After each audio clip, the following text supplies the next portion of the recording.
tapi cuma aku kadang-kadang capek. Capek. Karena terlalu disiplin banget. Aku capek, pusing gitu. Jual nasi goreng loh. Ini orang Jual Jepang, nasi goreng? Nasi goreng di Jepang. Begini orang Jepang banget cintanya sama Indonesia, jual nasi goreng ya, orang Jepang. Kan sebenarnya orang Indonesia diaspora yang di sini kan banyak banget Pak ya. Kalau misalkan orang-orang Indonesia yang di sini tuh bisa memberi image keramahannya ya. Karena setiap kali orang Korea ke Indonesia itu kan Betah tinggal di Indonesia? Betah. Comfortable? Alhamdulillah. Islam? Ya Islam. Islam. Nigeria banyak Islam? Ya banyak Islam. Kepo tuh apa artinya guys? Kepo, Pak, penasaran ya? Kepo penasaran. Guys, ini gokil banget. Awalnya cuma datang buat liburan. Pas sampai di Indonesia, orang asing ini malah berubah jadi barbar. Kelakuannya persis kayak netizen Indonesia. Ramai, bersih, heboh. Bahkan ada yang sampai ikut-ikutan ngegas. Kok bisa ya? Apa Indonesia emang punya pengaruh sekuat itu? Stay terus sampai habis. Yuk, kita simak video ini.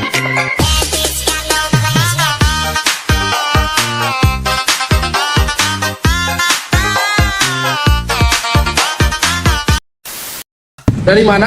Dari mana? Saya dari Nigeria. Nigeria. Ya. Nigeria. Berapa tahun di Indonesia? 1 tahun. Bisa sekali berbahasa Indonesia guys. Udah pasti ini merupakan mahasiswa yang belajar di Indonesia. Karena saya dapati melihat ya di sini orang Nigeria seperti ini pandai sekali berbahasa Indonesia. Jadi lebih mudah interaksi dengan orang-orang lokal yang berada di Indonesia guys. Mantap ya. 1 tahun. Ya, 3 tahun lagi. Harus 4 tahun di sini. 4 tahun lulus. Ya.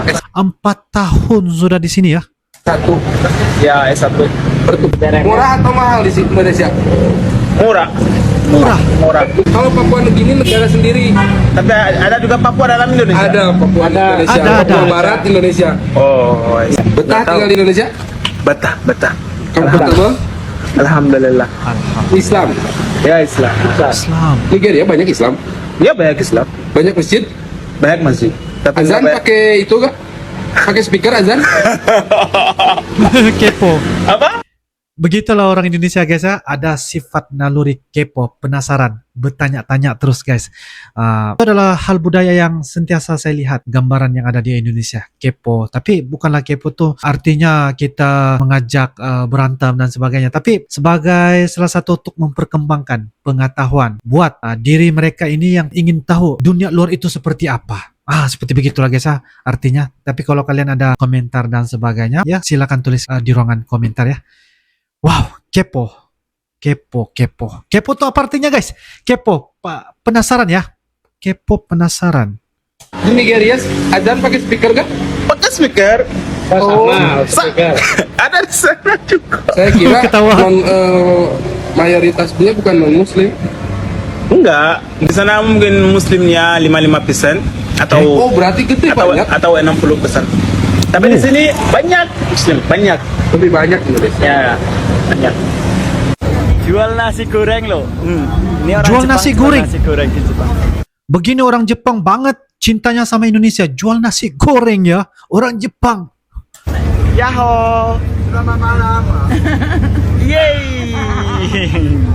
Ini teman tutupin guys. Ini semangat banget. Kerjanya Semangat. ini semangat banget. Wah. goreng ya. Orang Indonesia guys menjual nasi goreng Indonesia itu sakingnya cinta terhadap Indonesia guys. Pasti ada pengalaman ya, pengalaman ketika berada di Indonesia, makan itu, makan ini dan sebagainya. Dan bila sebut tentang makanan ini buatkan angka rasa ngiler pula. Ialah nasi goreng Indonesia. Wow. Yang selalu aku upload di TikTok atau di YouTube TV atau di Instagram TV ya itu. Oh. DJ di sini. DJ. Indomie pun ada guys, dia jual.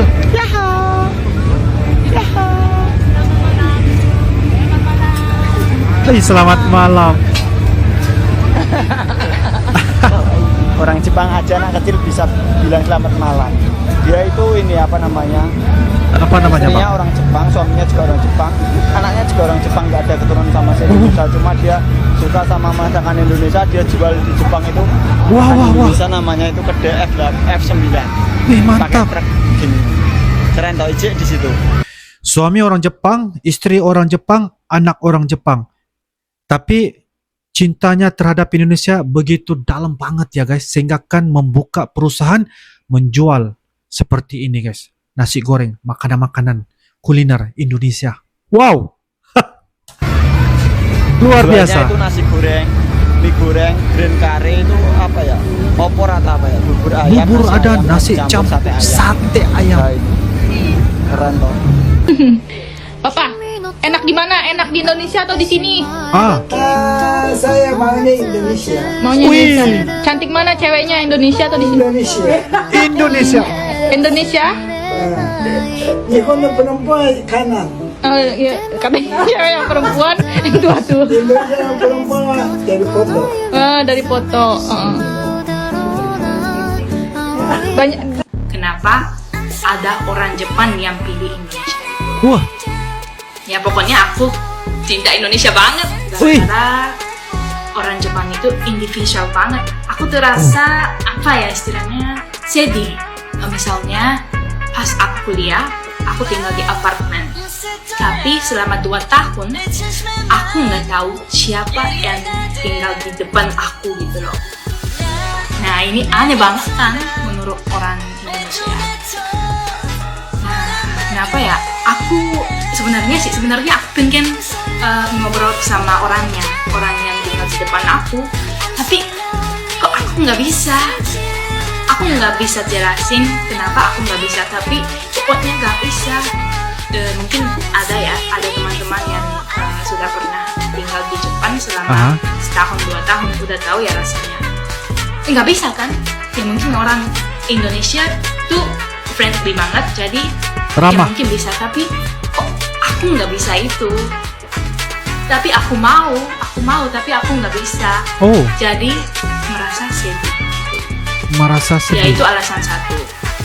Yang kedua, Oke. social pressure-nya. Ya, social pressure-nya tinggi banget. Negara Jepang itu terkenal banget kan di dunia. Negara Jepang itu disiplin, Iya, iya. disiplin banget. Tapi kayaknya aku kurang suka, aku kurang cocok. Oh, Ya itu hal yang bagus sih sebenarnya. Tapi cuma aku kadang-kadang capek. capek. Karena terlalu disiplin banget. Aku capek, pusing gitu. Jadi misalnya orang Jepang nunggu kereta di stasiun, terus 1 menit terlambat, mereka udah mulai kok belum datang sini gitu. Tepat waktu. Jepang itu semuanya tepat waktu. Tepat waktu Tapi guys. itu juga aku kurang suka sih. Kan Hah? 1 menit doang. Kenapa itu masalah gitu? Aku sebenarnya kurang suka itu sih. Pasti bagus itu hal yang pasti bagus untuk kerja, karena kerja itu butuh disiplin. Iya, Tapi benar. kalau setiap hari disiplin banget, pasti pusing kan? Pusing guys. Nggak ada santai mood gitu loh. Ya kira-kira gitu alasan yang aku pilih Indonesia, aku pindah ke Indonesia. Apa Orang yang paling Jepang, ya? unik, lucu, dan menarik? Ini kalau mau ketemu cewek Korea gimana gitu? Ya saya nggak tahu ya. Kalau itu ya itu gimana Pak? Kalau menurut Bapak? Kalau ini Bapak coba kasih ini Pak, kan lebih. Ketemu cewek Korea? Iya, pengalaman hidupnya kan lebih panjang. Iya, kalau ketemu sih ya di Starfield Library itu lah. Oh, di Starfield yang kemarin Bapak Ya, pergi. itu banyak cewek-cewek yang baca-baca buku. Oke. Karena kalau mau sukses itu ya ketemu cewek pintar. Cewek pintar. Kalau Udah cantik terus pintar gitu. Nah, kalau misalnya mau ketemu opa-opa katanya Pak, mau ketemu cowok gimana Pak? Buat yang cewek-cewek gimana Pak? Mau coba opa-opa ya ke Itaewon sini lah. Oke, ini berarti saran dari Bapak Sandiaga. Nah, Bro Hansol ini luar biasa Bu Kiki, punya 1,4 juta followers. Tapi yang lebih gila lagi nih 5,28 juta subs. Nah, sejauh mana peran diaspora yang Seoul ini seperti Mas Hansol ini bisa mengenalkan Indonesia kepada masyarakat Korea? Sebenarnya restoran-restoran Indonesia ini merupakan tahap pertama kalau saya lihat, karena Iya. kalau dari makanan aja udah tertarik, orang-orang kan pasti pengen nyoba aslinya lagi ke sana. Nah, Wah. terus di luar itu mungkin ini saya pribadi merasa kan sebenarnya orang Indonesia diaspora yang di sini kan banyak banget Pak ya. Kalau misalkan orang-orang Indonesia yang di sini tuh bisa memberi image keramahannya ya. Karena setiap kali orang Korea ke Indonesia itu kan tersentuh, orang Indonesia kok senyumnya ramah, kayak kok bisa baik gitu. Tersentuh kayak melihat perbedaan sifat yang begitu hangat gitu. Nah kalau misalnya orang-orang Indonesia di sini pun bisa menyalurkan kehangatan itu, mungkin orang-orang Korea pun bisa kayak wah Indonesia ini kok beda ya gitu, bisa tersentuh hatinya dan pengen cari tahu lebih dalam lagi. Korea juga tentu sangat sopan, cuman kayak kehangatan Indonesia itu perlu ditunjukkan lebih lagi ke banyak orang menurut saya. Jadi gitu. guys, diaspora tunjukkan kehangatan Indonesia. Betul. Faktanya adalah dari Sabang sampai Merauke kita semua bukan orang asli Indonesia. Dan itu fakta. Kamu yang sering mengatakan orang Cina, orang Arab, orang India seakan-akan mereka bukan orang Indonesia. Kita pun yang mengatakan itu bukan orang Indonesia. Lalu kita ini dari mana? Penelitian dari Eijkman yang sudah berkeliling ke 19 pulau di Indonesia dan melakukan tes DNA ke 130 suku di Indonesia. Faktanya kita semua nggak ada satupun yang asli orang Indonesia. Ternyata nenek moyang kita adalah Homo sapiens yang bermigrasi. Ada 4 gelombang migrasi besar. Gelombang pertama terjadi 50.000 tahun silam, di mana orang-orang Afrika bermigrasi besar-besaran hingga ke Papua yang saat itu daratannya masih gandeng dan mereka menempati pulau Papua. Gelombang kedua adalah orang-orang dari Asia Tenggara sekitar 30.000 sampai 40.000 tahun silam. Orang-orang tersebut dinamakan Austronesia, meninggali Jawa, Sumatera, dan Kalimantan. Gelombang ketiga terjadi 5.000 sampai 6.000 tahun silam. Ini dari daratan Cina Selatan dan Taiwan. Kelompok ini bergerak melalui Filipina, Kalimantan, Sulawesi, Sumatera, dan Mentawai. Dan yang terakhir, gelombang keempat terjadi di abad ketiga dan ke-13, yaitu berdatangannya pedagang-pedagang dari Cina, Arab, dan India. Jadi sekarang nggak ada tuh diskriminasi merebutkan siapa yang pribumi. Nyatanya kita pun yang mengatakan adalah pendatang. Dan yang patut kita bangga adalah satu-satunya bangsa di dunia yang banyak sekali suku, budaya. Indonesia lah yang masih bersatu sampai sekarang. Benar-benar setuju. Beragam, banyak suku. Kalian tahu nggak siapakah orang yang pertama kali tinggal di Indonesia? Ini dia. Sekitar lebih dari 50.000 tahun yang lalu, kelompok manusia modern yang berasal dari Afrika melakukan migrasi besar-besaran ke seluruh penjuru dunia, yang salah satunya adalah wilayah Nusantara. Pada saat itu, beberapa pulau di wilayah Nusantara masih menyatu, seperti adanya paparan Sunda di wilayah barat, dan juga paparan Sahul di bagian timur. Hingga berakhirnya zaman glasial atau zaman es sekitar 12.000 tahun yang lalu. Dua daratan besar ini kemudian terpecah menjadi kepulauan Nusantara seperti sekarang ini. Adapun kelompok manusia modern tersebut adalah rumbun Melanesia, yang istilahnya pertama kali dicetuskan oleh Jules Dumont d'Urville dari Prancis pada tahun 1832. Kemudian 5.200 tahun yang lalu, Nusantara kedatangan lagi kelompok manusia Melayu Austronesia. Dengan ciri khas budayanya adalah sistem irigasi. Adapun gen Melayu Austronesia lebih banyak ditemukan di wilayah Indonesia bagian barat, sedangkan Indonesia bagian timur merupakan campuran dari gen Melanesia dan gen Austronesia. Komen apa lagi yang seru nih? Udah aja, 新年快乐，万事如意，身体健康，家园广进，财源广进，财源广进。 Kok bisa sekali bang ya? Kok cakap Cina ya bang? 祝恭喜，蓬勃发展，广传国扬。 Wow. Bagus loh. Guys, salah satu alasan kenapa orang asing bisa berubah begitu cepat setelah sampai Indonesia, ini adalah karena budaya di sini yang super ekspresif. Orang Indonesia tuh gak ada ya jaim-jaimnya. Kalau senang ya ketawa ngakak. Kalau marah bisa ngomel panjang lebar. Kalau dukung sesuatu bisa sampai fanatik banget. Nah, orang asing yang awalnya datang cuma buat santai dan liburan malah jadi kebawa suasana, apalagi kalau mereka sering berinteraksi dengan warga lokal atau netizen Indonesia di media sosial. Lama-lama mereka jadi terbiasa dan ikut-ikutan heboh. Bahkan ada yang awalnya pendiam, pas sampai Indonesia tiba-tiba berubah jadi ramai dan suka ngegas. Ini bukti kalau vibe Indonesia tuh benar-benar bisa nular ke siapa saja. Netizen Indonesia itu dikenali sebagai salah satu yang paling aktif di dunia. Mau urusan bola, artis, politik, atau apapun, mereka pasti selalu ada barisan depan. Kalau ada yang aneh atau nggak masuk akal, mereka nggak segan buat menyerang di kolom berkomentar. Nah, orang asing yang datang ke Indonesia, apalagi yang jadi content creator atau sering posting di media sosial, pasti langsung kena serangan sayang dari netizen Indonesia. Ada yang jadi terbiasa dan akhirnya ikut-ikutan ngegas, bahkan sampai gaya bicaranya juga berubah total. Banyak juga yang awalnya nggak ngerti bahasa Indonesia guys, tapi karena sering berinteraksi dengan netizen Indonesia, lama-lama bisa ngomong dan ngerti bahasa gaul Indonesia.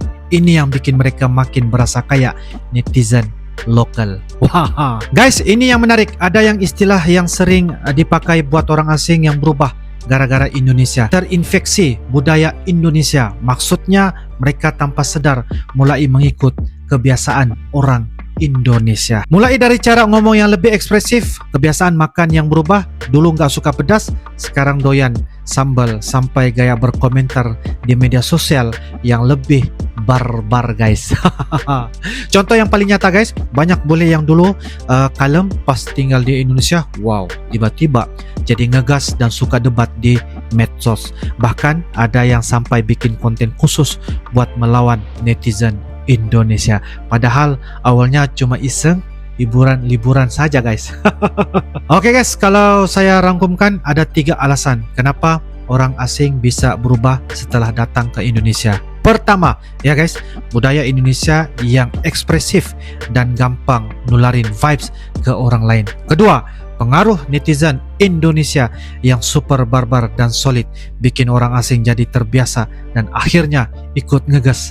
Ya, ketiga, fenomena ya terinfeksi budaya Indonesia yang bikin mereka tanpa sadar berubah jadi lebih ramai, lebih berani, bahkan gaya hidupnya juga ikut berubah. Jadi guys, menurut kalian bagaimana? Kalian pernah lihat sendiri fenomena ini atau mungkin ada pengalaman menarik soal bule atau orang asing yang berubah gara-gara Indonesia? Apapun, langsung aja tulis di kolom komentar ya.